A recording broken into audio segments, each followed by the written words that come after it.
De toute façon, chez les Byzantins, l'empereur qui meurt de vieillesse dans son lit, ça n'existe pas. Soit il est détrôné, soit il est assassiné. Il y en a qui ont eu des fins atroces. Il y a un Andronique il a été lâché, il a été dépecé, il a été coupé en morceaux. Et quand on voulait se débarrasser d'eux sans les tuer, soit on les aveuglait, soit on leur coupait le nez.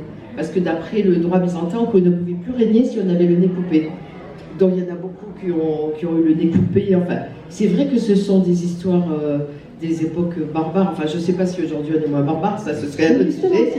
Malheureusement, je ne sais pas. Je voulais vous poser une question, mais vraiment, ça me préoccupe. Parce qu'on parle beaucoup de la violence aujourd'hui, et c'est vrai qu'il y a des choses abominables. Oui.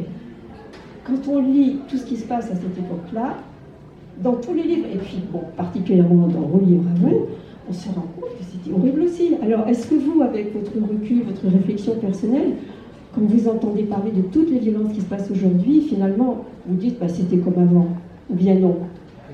Il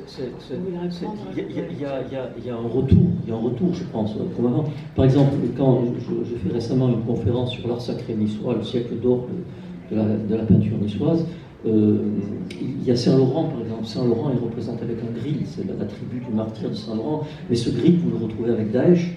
Avec Daesh, ils ont réutilisé les grilles, ils ont réutilisé les tortures barbares et les morts barbares qui étaient utilisées dans l'Antiquité. Oui, il y a un retour, c'est évident. Vous pensez la même chose? Écoutez, je pense...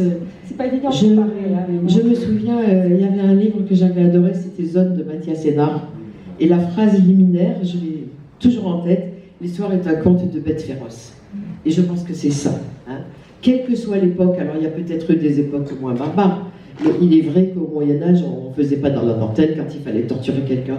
Par exemple, je raconte, il y a un pirate, enfin il obéit à d'autres ordres, hein, c'est pas un pirate qui vient tout seul, il met le feu à Tende et il fait brûler l'église Sainte-Marie-des-Bois.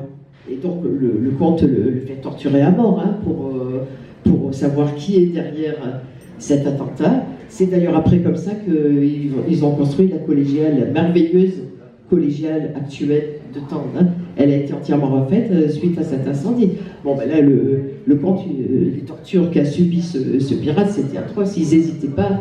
De toute façon, je pense qu'ils n'avaient pas de barrière morale quand il fallait faire triompher la vérité ou ceux qui pensaient être la voie divine. Hein. Ils n'avaient aucune barrière morale. Dieu était avec eux. Alors, après, je ne discuterai pas sur le fait de savoir si aujourd'hui on est plus ou moins barbare, là honnêtement. Je ne suis pas sociologue, je ne peux pas répondre à ce genre de questions. C'était votre ressenti personnel. Mon ressenti. Les sociologues disent beaucoup de choses.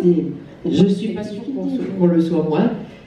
La seule différence quand même, c'est qu'aujourd'hui, on a les moyens de tuer industriellement. À l'époque, c'était au coup par coup, on lui coupait le nez. Alors qu'aujourd'hui, on a les moyens de faire des ravages avec des milliers de personnes. Je pense que c'est ça la différence essentielle. On a des armes...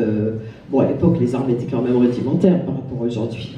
Hein, aujourd'hui, on peut tuer des milliers de personnes en quelques secondes. Hélas.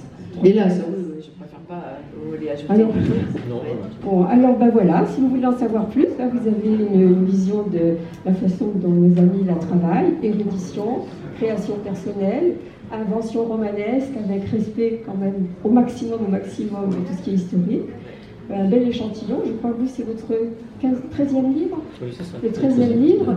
Moi, c'est mon 10e livre. Bon, alors, il y a de quoi sourire, hein, si vous êtes intéressé par leur démarche. Ouais. Donc, Gisèle Durero, Causé au pub, Lascaris, Le sang de Byzance, de Constantinople à Nice, aux éditions Ovadia. Et donc, Eudoxie Lascaris, donc Christian Maria, aux éditions Entreprendre. voilà, je ne me rappelais plus la maison d'édition. Voilà, je vous remercie de votre attention. Et si vous voulez continuer cette conversation, vous pouvez vous dédicacer leur livre dans la salle voisine. Merci, messieurs, dames. Merci de votre attention. Et merci à vous aussi.